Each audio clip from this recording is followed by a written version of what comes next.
ይህ የምፅዓቱ አዋጅ ነጋሪ አገልግሎት ወቅታዊና ዕለታዊ ወጎችን በማቅረብ ትንታኔ የምንሰጥበት የተለያዩ እንግዶችንም በመጋበዝ የምናቀርብበት መድረክ ነው። መረጃዎችን ያጠናከረ ይዞልን የሚመጣው ፓስተር አለማየሁ ነሙ ሲሆን ፕሮግራሙን የመራና መሰናዶውን ኤዲት በማድረግ ወደ እናንተ የሚያቀርበው ይልቃል አስራት ነው። መልካም ጊዜ። ሻሎም ሻሎም፣ ውድ የተከበራችሁ የምፅዓቱ አዋጅ ነጋሪ አገልግሎት አድማጮቻችን በዕለተ ቅዳሜ እንዴት ዋላችሁ? እንግዲህ ዓለማችን በአሁኑ ሰዓት በርካታ ጉዳዮች እየተደመጡ ይገኛሉ። ነገር ግን እኛ አሁን ትኩረታችን በጣም አሳሳቢ ወደ ሆነው አቅጣጫ ላይ መረጃን ወደ እናንተ ለማምጣት እንግዲህ ተገናኝተናል። መልካም ጊዜ እንዲሆንላችሁ እመኛለሁ። ይልቃል አስራት ነኝ ከምፅዓቱ አዋጅ ነጋሪ አገልግሎት። እንግዲህ ውድ አድማጮቻችን ወቅታዊውን ጉዳይ ወደ እናንተ ያመጣን እንገኛለን። በዚህ ሁሉ ውስጥ የእግዚአብሔር ቃል መጽሐፍ ቅዱስ ምን አይነት ትርጓሜ ይሰጠዋል የሚለውንም ጨምሮ ሊያብራራልን እንግዲህ ፓስተር አለማየሁ አጠገቤ ይገኛል። ከእርሱ ጋር መልካም ጊዜ ይኖረናል። ሰላም ላንተ ይሁን ፓስተር፣ እንዴት አለ? ወንድም ይልቃል። እግዚአብሔር ይመስገን። የዓለማችን ነገር በጣም የሚገርም ነው። እንግዲህ ተስፋው እንደዚህ ይሆናል ብለህ ስትጠብቅ ደግሞ በዚህኛው በኩል ደግሞ ተስፋውን የሚያጨልም ነገር ይደመጣልና እስኪ ይዘህ የመጣው መረጃ ይህንን ይፈተዋል ብዬ አስባለሁ። እንግዲህ ይህን ጦርነት በማሸናገል ከተጀመረ ጀምሮ ከፍተኛ ሚና እየተጫወተች ያለችው ፓኪስታን እንደሆነች ይታወቃል። ፓኪስታን አቋሟ መካከለኛ ወይም ሚድል ተብላ ነበር የምትታወቀው። ነገር ግን አሁን ከእስራኤል ጋር የገባችበት ነገር እጅግ አስደንጋጭ ነው። በጣም ሳይድ ብቻ አይደለም። ለምሳሌ በአሜሪካና በኢራን መካከል በሚደረገው የተኩስ አቁም የሰላም ድርድር በማሸማገል ላይ የምትገኘው ፓኪስታን የእስራኤልን ባለስልጣን በጽኑ አወገዙ። ይህም ከፍተኛ የዲፕሎማሲ ውጥረት እየፈጠረ ነው ያለው። የኒኩለር ባለቤት የሆነችው ፓኪስታን መከላከያ ሚኒስትሩ እስራኤልን ካንሰር ዳግማ እንደተደገመ ማለት ነው። ካንሰር፣ ለሰው ልጅ እርግማን እንዲሁም የአውሮፓ አይሁዶችን ማስወገጃ ብለው ሲሉ መጥራታቸው ተከትሎ በጣም ከፍተኛ እስራኤሎች ላይ ቁጣ ነው። እስራኤሎቹ በቁጣ ነው እንትን ያሉት ምላሽ እየሰጡ ያሉትና የፓኪስታን መከላከያ ሚኒስትር አዋጅ ዩሱፍ በኤክስ ማህበራዊ ገጻቸው ላይ ባሰፈሩ ጽሑፍ በኢስላማባድ የሰላም ድርድር እየተካሄደ ባለበት በዚህ ወቅት በሊባኖስ የዘር ማጥፋት ወንጀል እየተፈጸመ ነው ብለዋል። እንግዲህ ይህ ነገር እስቲ እንመልከተው። ይሄን ነገር ከዚህ በፊትም የሰሜን ኮሪያ ፕሬዚደንት ኪም ጆንግ የጠቀሱት የዓለማችን ካንሰር ነች የሚል ነገር እስራኤልን ጠቅሰዋታል። መወገድ አለባት። ካንሰር እንደሚታወቀው ካልተወገደ ገዳይ ነው፣ ገዳይ የሚለውን ነው የሚይዘውና ለምንድን ነው ይሄ እንደዚህ የተባለበት ምክንያት በጥልቀት መታየት ያለበት ጉዳይ ነውና እንግዲህ ከሆነ እስራኤል ሀገር እንደ ሀገር በእርግጥ ከዛ ፊት ሀገር ነበረች። በእግዚአብሔር የተመረጠ ሕዝብ ነው። መጽሐፍ ቅዱስ ጀምሮ የተስፋውን ቃል የሰጠው እግዚአብሔር ለአብርሃም ነው። ያንን ምድር ለአባቶች እሰጣለሁ ብሎ ቃል የገባለትን ተስፋ ምድር የሰጠው እግዚአብሔር ነው። በዛ ተስፋ ምድር ላይ የኖሩ ሕዝቦች ናቸው።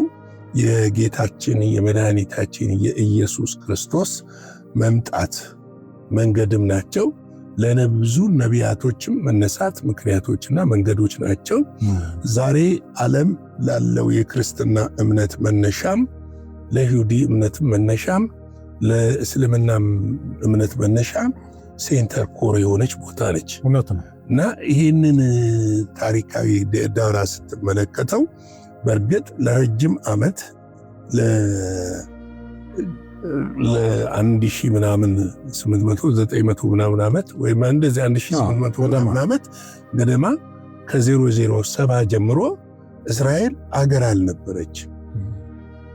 ኔሮ የሮም ገዢ የነበረው በዘመኑ ኔሮ መጥቶ ያንን መቅደሱን በማፍረስ የእግዚአብሔር ቃል እንደተናገረው ትመትናለች። ኢየሱስ ክርስቶስ ከ70 ዓመት በፊት ወደ ሞት እየሄደ ሳለ በ1930 ምናምን በይቅርታ በ0030 ምናምን ወደ ሞት እየሄደ ሳለ ሲያለቅሱለት እቺ ዕለት ነች።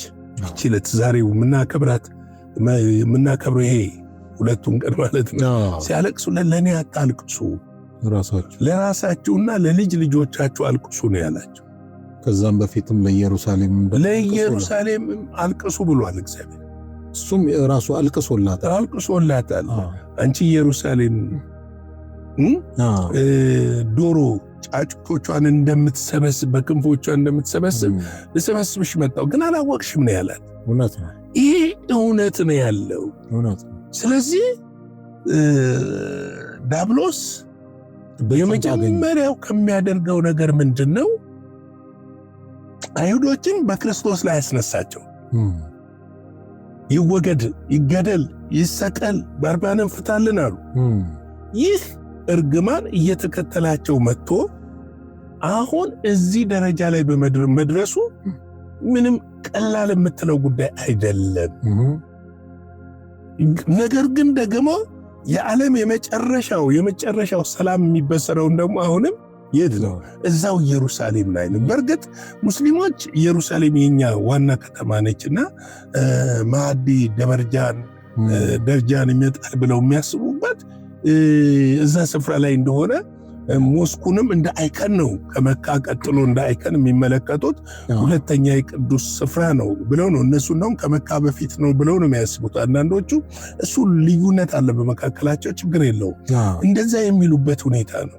እና የፓኪስታን መከላከያ ሚኒስትር ከምን ተነስተው ነው ካሰር ያሉት የሚለውን ነገር ስንመለከት በሊባኖስ ላይ ድርድሩ ሊካሄድ በተቃረበበት ሰዓት ትናንትና ምሽትም ላይ እንዳነሳ ነው ያልታሰበ ከፍተኛ ጥቃት፣ አስደንጋጭ የሆነ ጥቃት እኔ እንደውም አልጀዚራም ላይ ሲኤንኤንም ላያቸው ነበር። በጣም ከባድ ነው ጥቃቱ። ያንን ጥቃት መሰንዘራቸው ነው እንደዛ ያደረገው። ጥቃቱ መሰንዘራቸው እንደዛ እንዲያስቡ፣ እንዲያደርጉ፣ እንዲናገሩ አድርጓቸዋል። እንግዲህ እሳቸው መጀመሪያ ጊዜ ቀጥሎ ኢራን፣ አሁን ደግሞ ሊባኖንን ደግሞ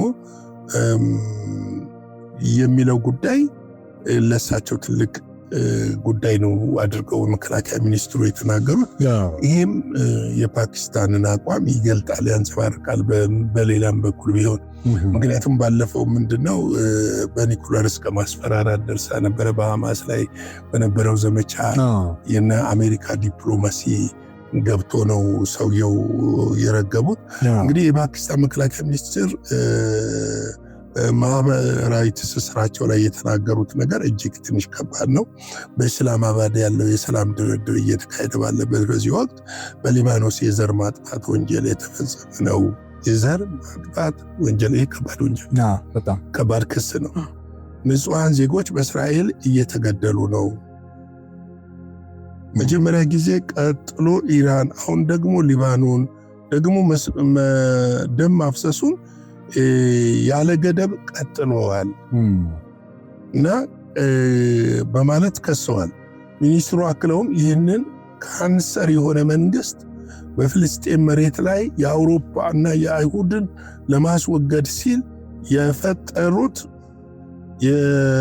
የፈጠሩት ሰዎች በገሃነም እሳት እንዲቃጠል ተስፋ አደርጋለሁ። እኞቴ ነው ጸልያለሁም ነው ያሉት። እና ትንሽ ከበድ ይላል። ጸልያለሁ ሲሉ እጅግ ጠንካራ ቃላትን ተጠቅመዋል። እንግዲህ ይሄ ቀላል ነገር አይደለም። በመጨረሻው ሰዓት ያው ኢየሩሳሌም እንደምትከበብ ይታወቃል። ጠላቶቿ እንደሚበዙ ይታወቃል። እንደሚያሳድዷት ይታወቃል።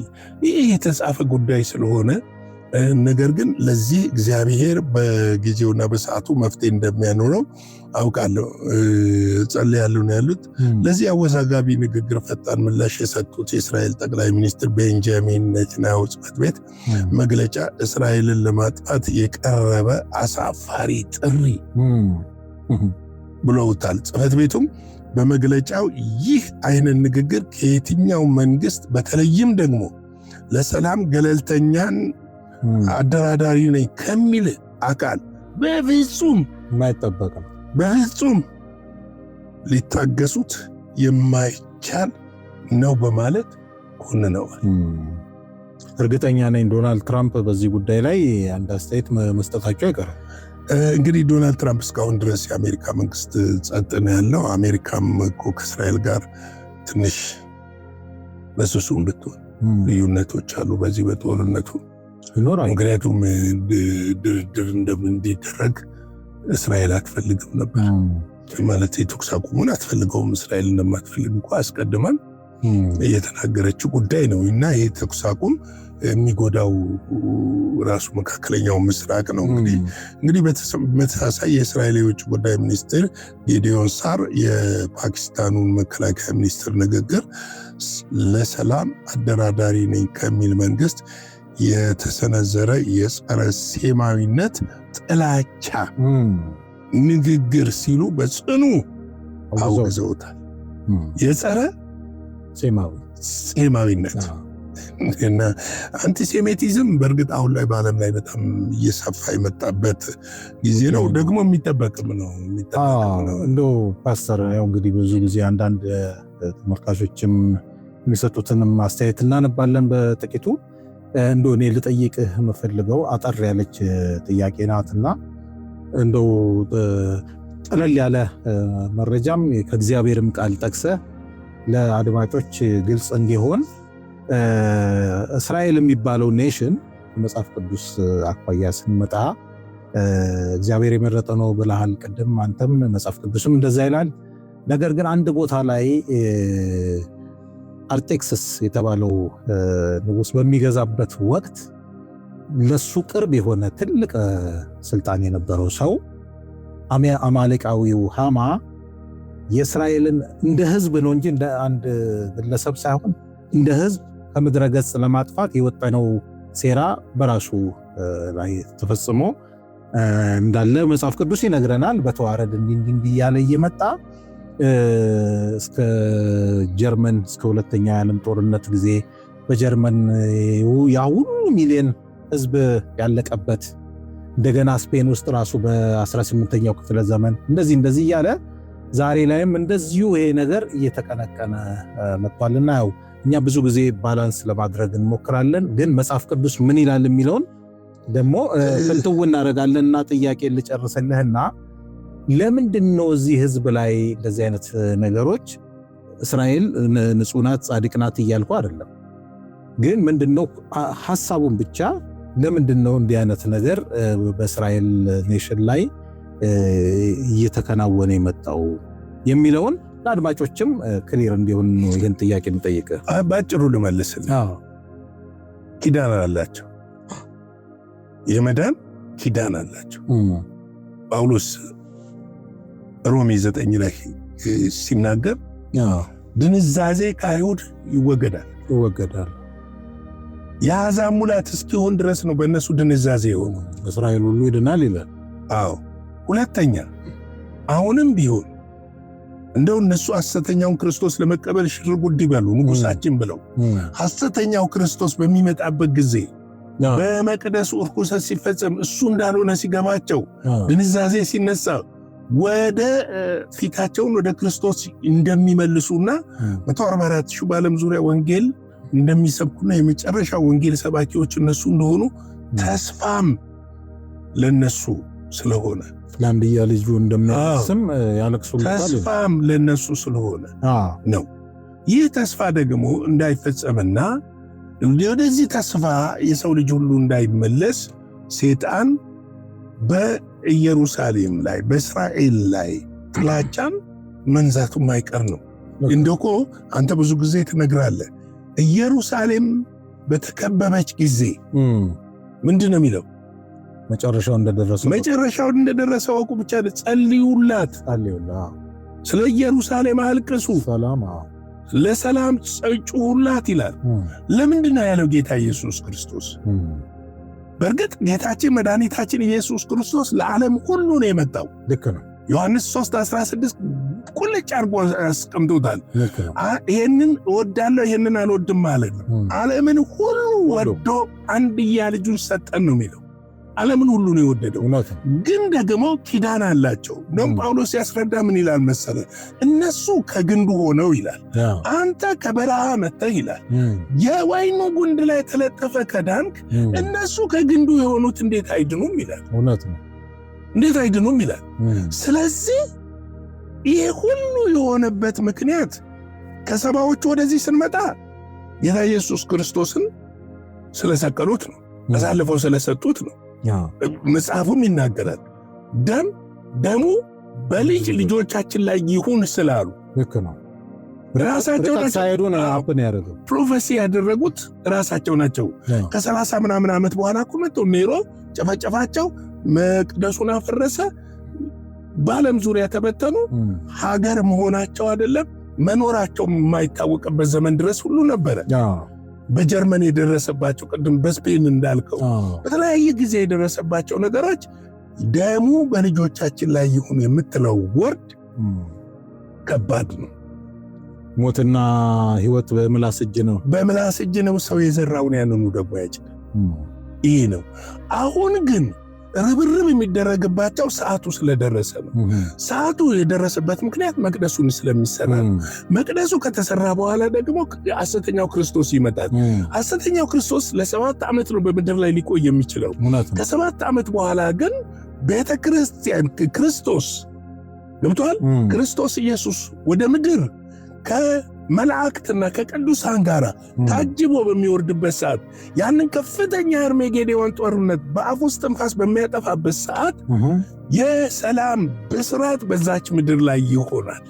ያ እንዳይሆን ገብቷል። ይህንን መስራት አለበት። ይሄ በመጽሐፍ የተጻፈ ነው እየሆነ ያለው። የተለየ ነገር አይደለም እየሆነ ያለው።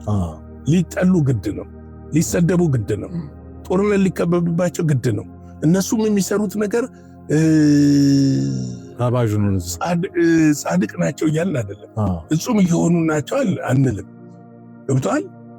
በተለይ እስራኤል የምታደርገው ውጊያ ብዙ ጊዜ በዓለም የምትተቸው መሰረተ ልማቶችንና ሲቪሊያኖችን ያጠቃል ነው። ይህንን የለየ አይደለም የምታደርገው ነው የሚለው። እሷ ግን በሂዝቦላ ላይ ነው በምን ላይ ነው ትላለች። የሚታዩት ነገሮች ግን በዛ በተቃራኒ መሆናቸውንም እንረዳለን። ግን ሊሆን ግድ ነው የሚለውን ነገር ነው። እንግዲህ ይህንን ካል በተመሳሳይ የእስራኤል የውጭ ጉዳይ ሚኒስትር ጌዲዮን ሳር ቀደም ያሉት ተነጋግረናል። የውጭ ጉዳይ ሚኒስትሩ የጠቅላይ ሚኒስትሩን ጽሕፈት ቤት አቋም በማስተጋባት የአይሁድ መንግስት ካንሰር ብሎ መጥራት በተዘዋዋሪ ሀገሪቱን እንድትጠፋ ጥሪ ማድረግ ነው ካሉ በኋላ የእስራኤል ጥፋቷን ከሚመኙ አሸባሪዎች ራሷን መከላከል ትቀጥላለች ሲሉ አቋማቸውን ፈርጠም አድርገው ገልጸዋል። እንግዲህ ዛሬ እሑድ ነው፣ ይቅርታ ቅዳሜ ነው። ቸኩልኩ ለትንሣኤው በዓል። ዛሬ ቅዳሜ ነው፣ ነገ ደግሞ እሑድ ነው። ትንሣኤውን እናስበዋለን እንጂ ዛሬ ትንሣኤ የሆነ አይደለም። ትንሣኤ የሆነው የዛሬ 2000 ዓመት ነው። አሁንም በተደጋጋሚ የምናገረው አንድ መልእክት አለ። ትንሣኤው አልፏል፣ ምጽአቱ ቀርቧል። ለምጽአቱ እንዘጋጅ። ኢየሱስ ሊመጣ በደጅ ነው ያለው። ዓለም አብቅቶላታል። ከዓለም ምንም አትጠብቁ። አይኖቻችንን ወደ ተሰቀለውና ከሞታን ወደ ተነሳው ወደ ክርስቶስ ኢየሱስ እናነሳለን። ዳዊት በመዝሙሩ ላይ አንድ ሚላት ቃል አለ። የባሪያዎቹ አይኖች ወደ ጌቶቹ እንደሆነ ይላል። የባሪያይቱ አይን ወደ እመቤቲቱ እንደሆነ እንዲሁ እኔና እናንተ ቅዱሳን ወንድሞቼና እህቶቼ ዛሬ ከበዓሉ ባሻገር ከመብላት ከመጠጣት ከግብይቱ ባሻገር አይኖቻችን ወደ ኢየሱስ ክርስቶስ እናንሳ። ኢየሱስ ክርስቶስ እንደተናገረው ይመጣል፣ ይወስደናል፣ ያሳርፈናል። የዓለም ጣጣ የዓለም ኮተት ሊያበቃ በደጅ ደርሷል። ሻሎም ጌታ ኢየሱስ ይባርክ። እውነት ነው። በጣም ልብን የሚያሞቅ መልእክት ነው ያስተላለፍክልን። እንደ ተጨማሪ ለማካተት በዛሬው ዕለት ጌታ ኢየሱስ በትንሣኤ ከመነሳቱ በፊት ሰይጣን ከሰው ልጅ ላይ የወሰደውን ቁልፍ እየነጠቀ ያለበት ጊዜ ነው። እንግዲህ ጌታ ኢየሱስ ክርስቶስ ያው ያደረገው ተጋድሎ ቀላል አይደለም እና ይህንንም እያሰብን ፓስተር እንዳለን ደግሞ መምጣቱን ትልቁ ነገር የመምጣቱ ነገር ስለሆነ እዛ ላይ ትኩረታችን በማድረግ ራሳችንን እንድናዘጋጅ መልእክታችንን ማስተላለፍ እንወዳለን። ውድ አድማጮቻችን የዛሬው የቅዳሜ የቀን መረጃችን ይህንን ይመስላል። በምሽቱ ላይ ደግሞ እንደዚሁ የቀጥታ ስርጭት ይኖረናል። ያንንም እንድትታደሙ በጌታ ፍቅር እናሳስባለን። እንግዲህ ለዛሬ ይዘን የቀረብነው ይህንን ይመስላል። ኋላ ላይ እስክንገናኝ ድረስ ሻሎም። ለዛሬ ይዘን የመጣነው ወቅታዊ መረጃ ይህንን ይመስል ነበረ። በሌላ ጊዜ በሌላ መሰናዶ እስከምንገናኝ ሰላም ለእናንተ ይሁን።